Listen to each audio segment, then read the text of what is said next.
before he grew up in Brady, Texas, he had a couple stops in Oklahoma, and of course has had a long stop here in Oklahoma now. And this is a trivia question I'll give somebody a credit for. What event is Brady most famous for? I'll give you multiple choice. The World Championship Barbecue Goat Cook-Off, the World Championship Barbecued Ribs Cook-Off, or the World Champion Barbecued Armadillo Cook-Off?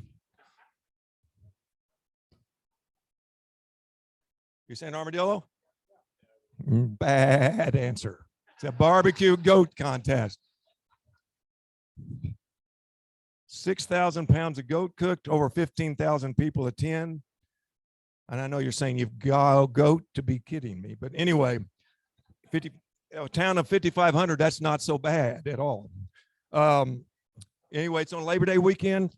Are you going down again or no? Not this year? All right, okay. It's in the heart of Texas. You want to tell them what the heart of Texas is, Trey?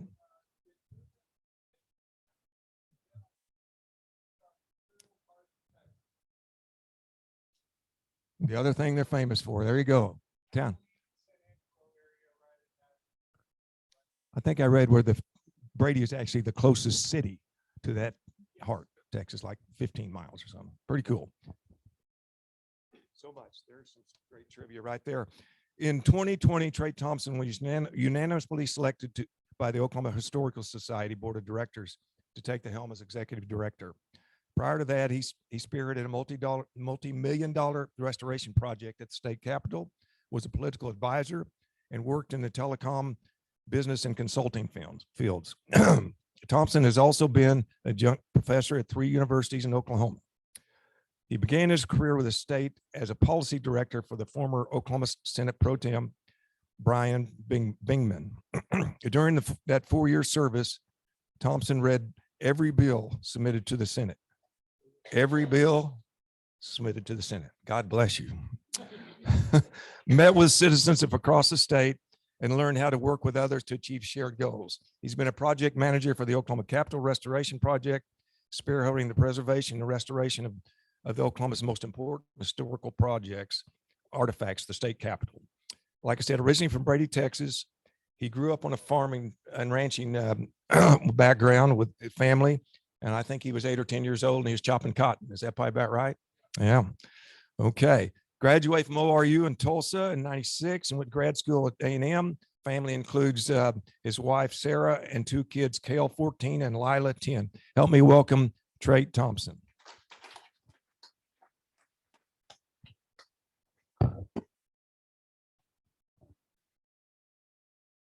Well, it is so great to be with you all here today. It's a pleasure to be at this Rotary Club. I think I had an opportunity to speak here about the Capitol Restoration Project maybe 4 or 5 years ago. So it's always great to be back here.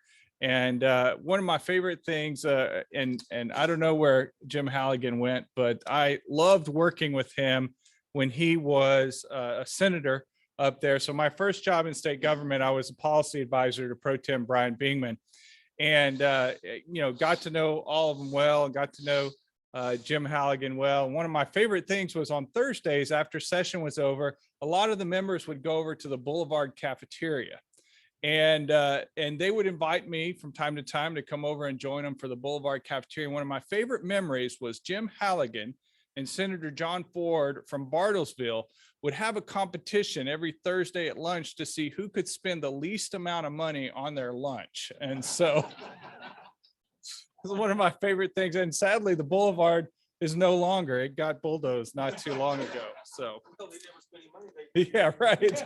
They put it out of business.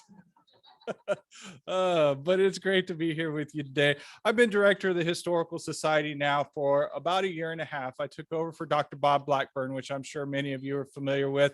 Bob was at the agency for 41 years. He led the agency for 20 years. He's an incredible Oklahoman. In fact, later this year, he'll be inducted into the Oklahoma Hall of Fame, and deservedly so. And so I have been, picking up the mantle and running with it. And I can't tell you how fortunate and blessed I feel to be at the Oklahoma Historical Society. I will say for this table right here, you could have answered 1910 or 1912 on that election, and you would have been correct. So you were in 11. You were right in the middle of it. The 1910 election was actually invalidated by the Oklahoma Supreme Court on a technicality. They didn't word the ballot question right, and so the legislature came into session, in special session, in December of 1910, and they voted for Oklahoma City to be the state capital. But the folks in Guthrie, they were still wanting to keep the capital, so they got enough signatures on another initiative petition to hold that election again in 1912. And that's when they finally, after Oklahoma City won that election, is when they finally said, okay, we're going to move on with this thing. So 2 elections for our state capital, the same cities every time. So look, I want to tell you a little bit about the Oklahoma Historical Society, and then I want to highlight some interesting and fascinating personalities in Oklahoma history that we've talked about on our podcast. The Oklahoma Historical Society was formed in 1893 by the Oklahoma Territorial Press Association. Basically, a group of newspaper editors got together in Kingfisher, Oklahoma, and they said, we need to preserve the history of our young territory here in Oklahoma. And so what they did is they started preserving newspapers. And to this day, this is still one of our main functions at OHS, where we have millions and millions of pages of newspapers in our archives now, one of the best newspaper collections in all of the country because of what they started there in 1893. We became a territorial state agency in 1896, and then of course a state agency at statehood in 1907. We have an annual operating income of about $20 million. We have 25 museums and sites all across the state. It's one of the things that surprises people. We operate, I'll talk about it in a little bit, we operate many different sites all across the state. No matter where you are, you're probably fairly close to an OHS site. About 124 full-time staff, about 60 temporary staff.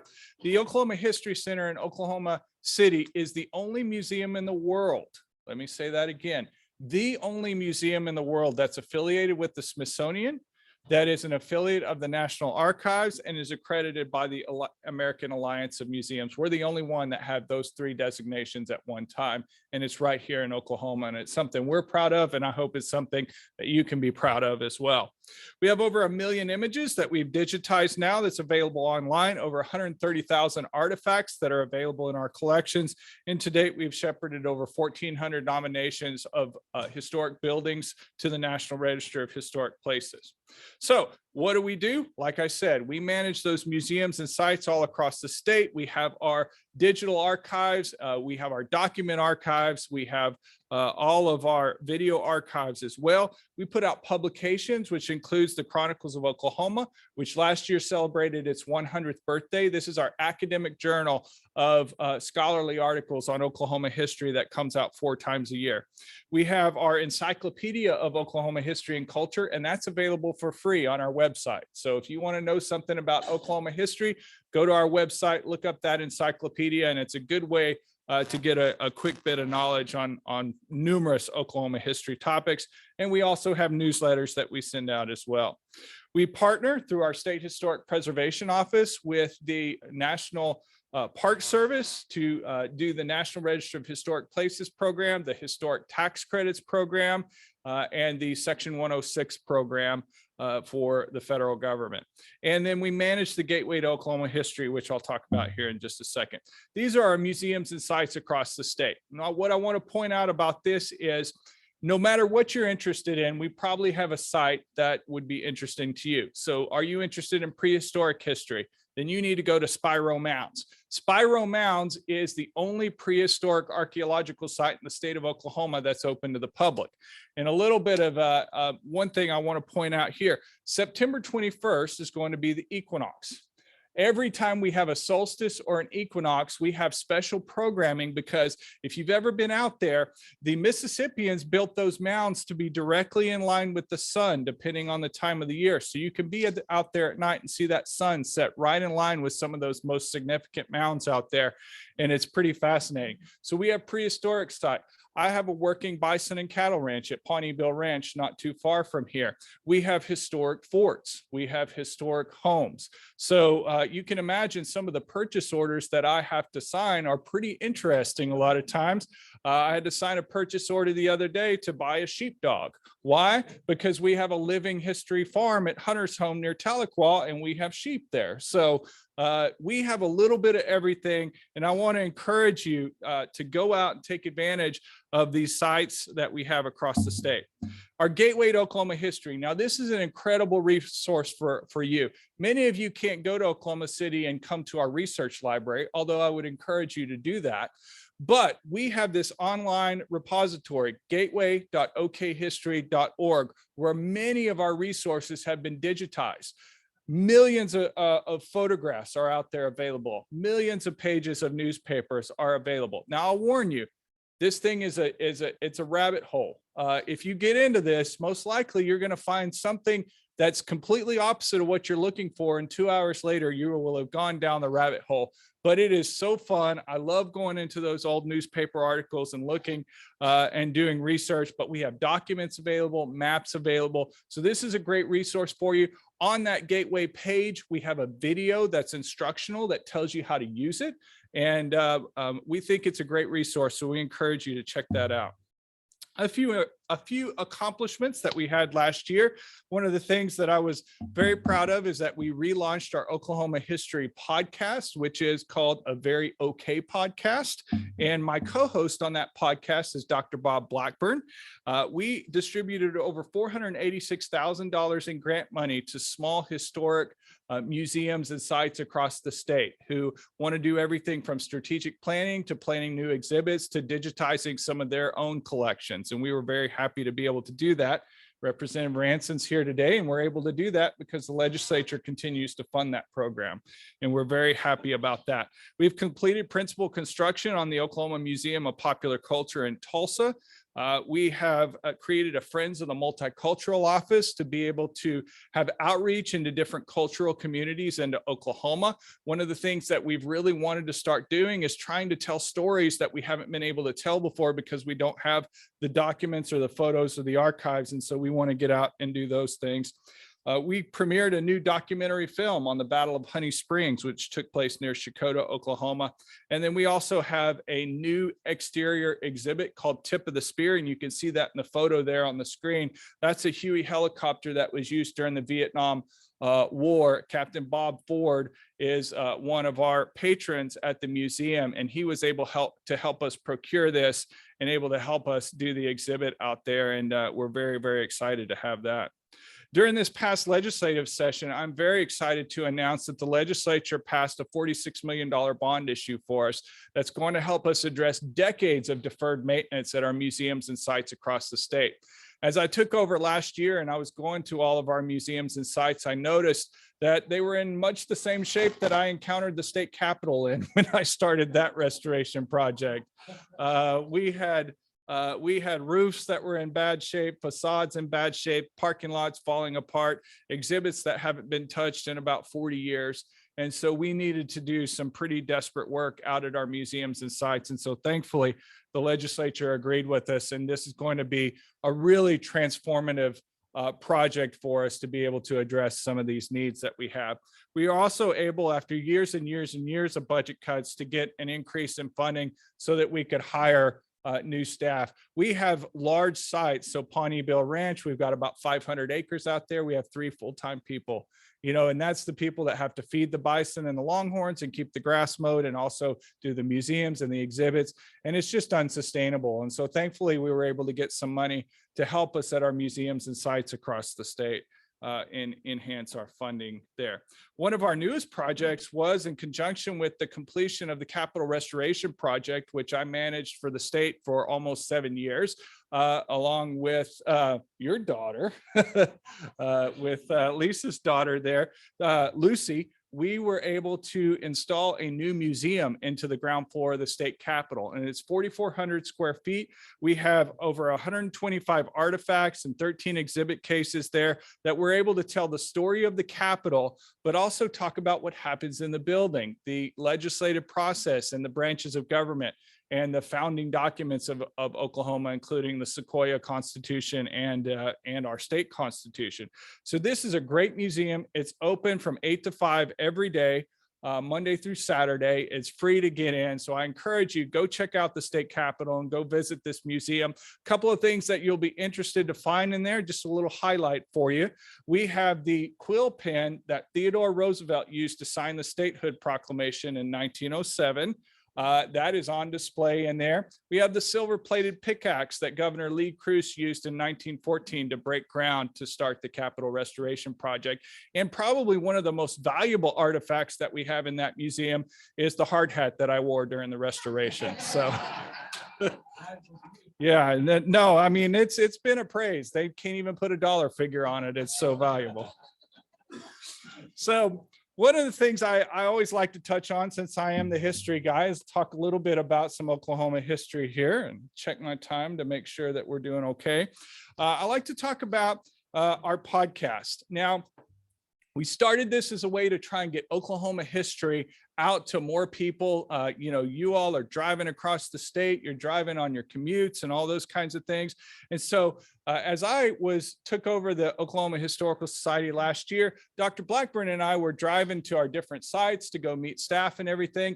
And we were just having these wonderful conversations. And I told Dr. Blackburn, I said, we should start a podcast. And Dr. Blackburn said, what's a podcast? I explained it to him, and he was more than gracious to come on. In fact, I offered to pay him for his time. He said, no, this sounds fun. So we do one podcast a month on Oklahoma history, and you can find this podcast on whatever podcasting app you use. Or if you're like Trey, I don't do apps, at that website that you see down there, okhistory.org/podcast, you can go listen to them on the website down there. But we've covered all manner of Oklahoma history, and it's been a lot of fun. So I like to point out a few of the people that we've had a chance to learn about, because one of my favorite compliments I get about the podcast is, I've lived in Oklahoma all my life and I've never heard that story. And so it's one of my favorite compliments to get, because it tells us that we're doing a good job of telling some of these stories. One of our very first podcasts, in fact, was last year, we talked about women in broadcasting. We talked about Joyce Jackson. Joyce Jackson was the first African-American female to host a local television program in Oklahoma, which is monumental in and of itself. But add to that the fact that she also was one of Clara Luper's students and took part in the Katz drugstore sit-in in August of 1958. And so she's an incredible woman. She went into, like I said, to a career in journalism. She broke the Penn Square Bank story. So incredibly accomplished woman. Let's see, I have a quote here I wanted to read from her. She said, August 19th, 1958 is when they started the march downtown to Oklahoma City to do a sit-in, and it was always nonviolent, and Miss Luper had us trained to deal with whatever would come at us. I would never imagine that in this day and time, we would still be dealing with our civil rights. But she's an incredible woman. She's still very much involved in civil rights in Oklahoma City. And she's one of the people that we had as our very first guest on the podcast. I mentioned Spyro. We did an entire episode on Spyro Mounds and what happened there. What we're talking about here is the Mississippian People, which is basically a loose confederation of over 60 tribes across the United States, all the way from the Rockies to the Eastern Seaboard, from basically Texas into Oklahoma and all the way up to the Great Lakes region. But Spyro was a very important site. We think it was probably a very important religious site, because in one of the burial mounds, which is called the Craig Mound, which was named after one of the freedmen families that farmed there during that period, during the 1920s and 1930s, they found artifacts from all over the United States in there. Now, unfortunately, in the 1930s, a kind of a misfit group called the Pecola Mining Company went into that Craig ground. They were looking for gold. It was the Depression. They dug it up, and hundreds of thousands of artifacts were destroyed because they found things that they didn't think were very valuable. Valuable today, of course, and now you see artifacts from Spyro in museums all across the world. But if you can imagine this, from in their heyday, about 700 to 1500, there were about 10,000 people that lived in that Spiro area. It was a very populated center. It's right there on the Arkansas River, which was the highways of its day. So a great place, a great podcast episode. Definitely go check that out. Perry Maxwell. We did a podcast on the history of golf in Oklahoma. Perry Maxwell, born in Kentucky to Scottish parents, came to Ardmore in 1897 because he was hoping that the climate would help him with his tuberculosis. Laid out a 9-hole golf course at Dornick Hills and became one of the premier golf course designers in the country. He redesigned some of the holes at the Augusta National. He designed many, many golf courses in Oklahoma, including Southern Hills, which we just had the PGA tournament there, and that was Perry Maxwell's vision. One of my favorite quotes from Perry Maxwell was this: after coming to a place where they wanted to build a golf course, he would kind of just go off and walk in the woods. Now, Perry Maxwell was known for the fact that he liked to use the natural terrain to develop his golf courses. So he would come back after a couple hours and he'd say this: there are dozens of good holes out there. We just need to eliminate all but 18. Today is we did an episode on cowboys and soldiers and outlaws, and today is National Buffalo Soldier Day. I bet you didn't know that, but now you do. July 28th, National Buffalo Soldier Day. So Congress authorized 6 regiments of the Army to be Black soldiers in 1866, and we had a significant presence of Buffalo soldiers in Oklahoma. The 9th and 10th Cavalries and the 24th Infantry also served here during that mid to late 1800s period. One of their main roles was to ensure the safety of the 5 tribes and also to keep the peace. They also did things like build roads and telegraph lines and things like that.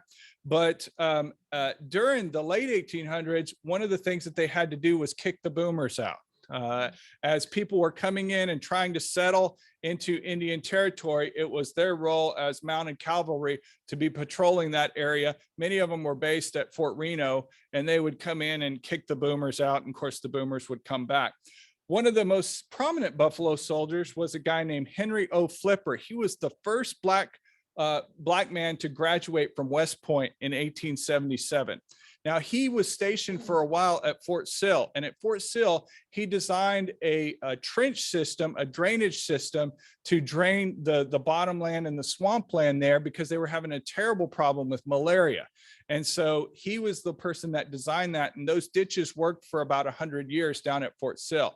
Now, interestingly about Mr. Flipper, he was later, he was stationed at Fort Concho and Fort Davis, but he was court-martialed in 1881 on a trumped-up charge of embezzlement. Of course, remember, Black soldiers were not seen in a lot of favor back in those days, and so he was court-martialed. Later in 1994, that charge was erased, and then in 1999, President Bill Clinton pardoned him. So, and now there's an award at West Point that's named for him. Wiley Post, we did a history of aviation in Oklahoma.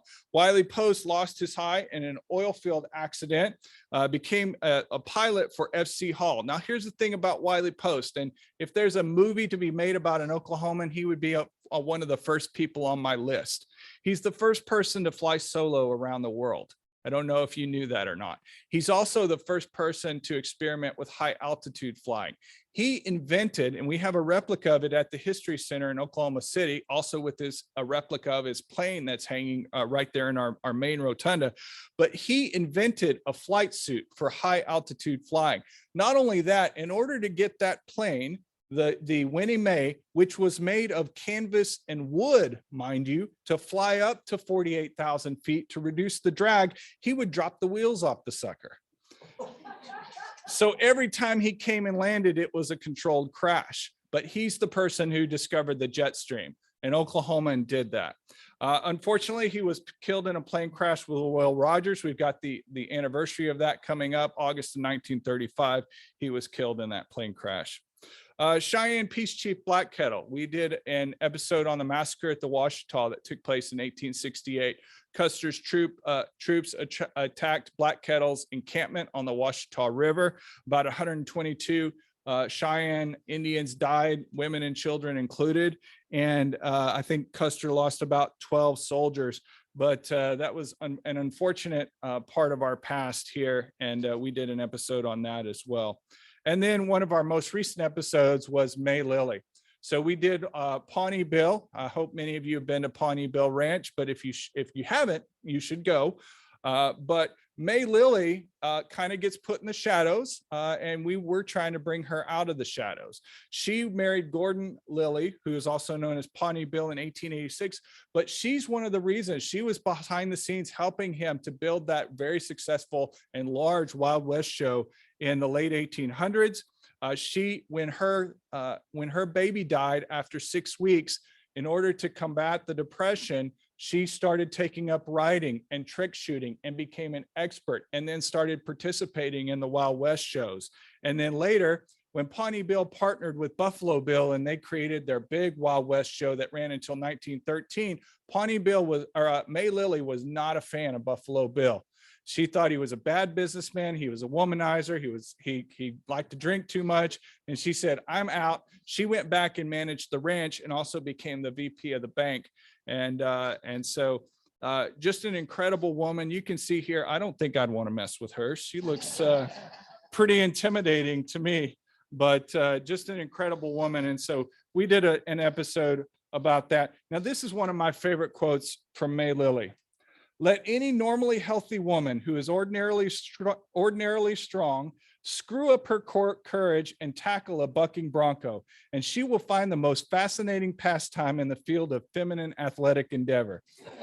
There is nothing to compare to increase the joy of living, and once accomplished, she'll have more real fun than any pink tea or theater party or ballroom dance ever yielded. I would have loved to have met her. Yes. Pawnee Bill Memorial Rodeo opens tonight, 7 o'clock in Pawnee. Okay, wonderful, fantastic. Well, we just installed this is for free. I'm not going to charge you for this, but we just installed a new cannon exhibit out there because Pawnee Bill gave away his cannon to a friend in Oklahoma City in 1942, and we have just brought it back on July 2nd to be right back out there, the same exact cannon. We put an exhibit together out there, so go check that out. Now, a couple of events. We have living history events. We're very involved with that. And I want to, at Fort Gibson this Saturday, we're having a living history event called Frontier Service in the 19th Century. And if you want to go check that out, we've got a couple of demonstrations at 10 o'clock and 1 o'clock. You can get in free for that program with your paid admission for that day. We have on August 6th at the Cherokee Strip Museum in Perry, we're going to have a family fun day. So you can do everything from cakewalks and apple peeling and sack races and historic gunfights and all kind of things out there. And that'll be a fun day. So if you got kids or grandkids, head on out to Perry. That'll be a lot of fun, and admission is free that day. And then one of my favorite events in Oologah at the Will Rogers Birthplace on August 13th, every year we commemorate and honor Will Rogers and Wiley Post as close as we can to the anniversary of their deaths. And we have probably 50, 60, 70 planes that come and land in that grass pasture out there. We have a car show, we have food trucks. It's a lot of fun. So I would encourage you, if you have a chance, and get out there early. Those planes start landing at 7 o'clock and you can get a front row seat for that.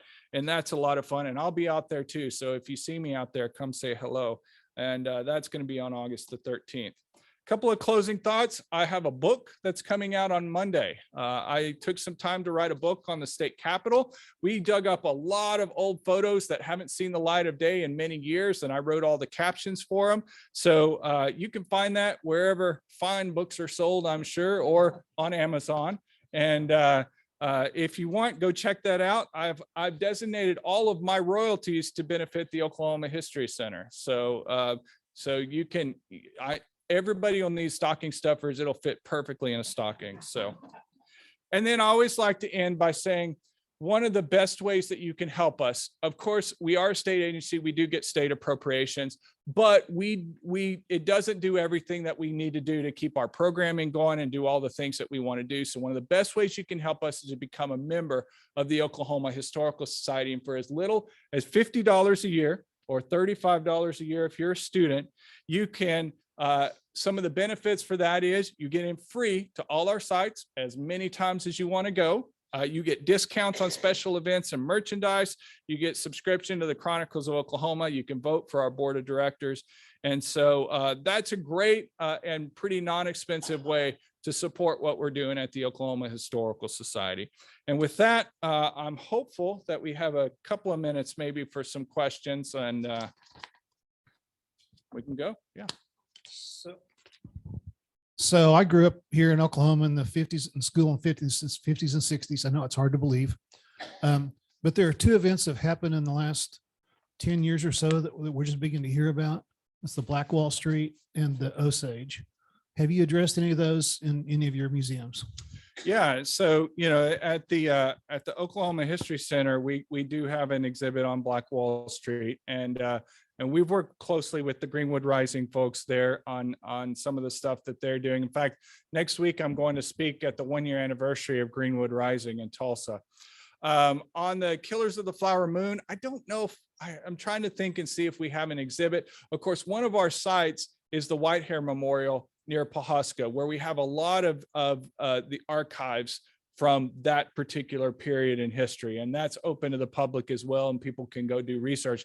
In fact, the movie folks came there and did quite a bit of research as they were preparing to do the film. So we do have some things across the state, but I trying to think of something major right now, and I'm not sure. Although, we have a ton of online resources on both of those things. So you mentioned the $46 million bond issue in the legislature. How will those bonds be amortized? How will they be paid off?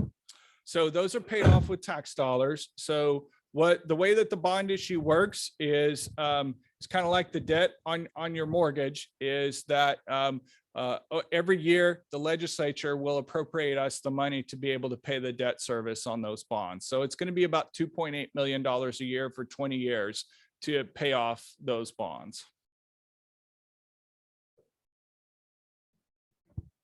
Log on to when you log on to that podcast, are the stories, are they archived? I mean, you can go back to Oh yeah. the other Yeah, you stories? can go listen to all of them. So if you use a podcast app, so on Apple, if you have iPhones, you have Apple Podcasts, or you can do Google Podcasts or Amazon Podcasts, but you can access all of them. Yeah. And my best advice is to subscribe to our podcast when you log on. So all you have to do is search for A Very Okay Podcast, should pop up there, and then subscribe to it. So every time we do a new one, it'll pop right up in your feed. A Very Okay Podcast. Yes, sir. Some of the most historical things in Oklahoma that nobody knows about are in Cimarron County, and it doesn't look like there's anything on your map that gets out there. And some of those things are going to be lost to history if something's not done to preserve them, like the Autograph Rock, which has to do with people traveling the Santa Fe trail. And it's because it's sandstone, it just continues to deteriorate. Yeah, one of the things about us is I get calls from time to time. One of the calls that I get quite frequently is about Quanah Parker's Star House down in southwestern Oklahoma. And people are like, "You're the Historical Society. Why don't you go do something about this?" Well, first of all, I don't have the ability to go on someone's private property and tell them what to do.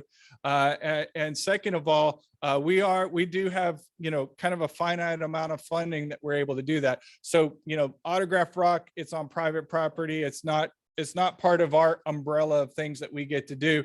And people sometimes say, well, don't you want to do this or that? I always tell them, I have enough to say grace over right now. Thank you very much. The legislature could probably double my funding, and I wouldn't have enough, and that wouldn't quite be enough to even do what we're trying to do today.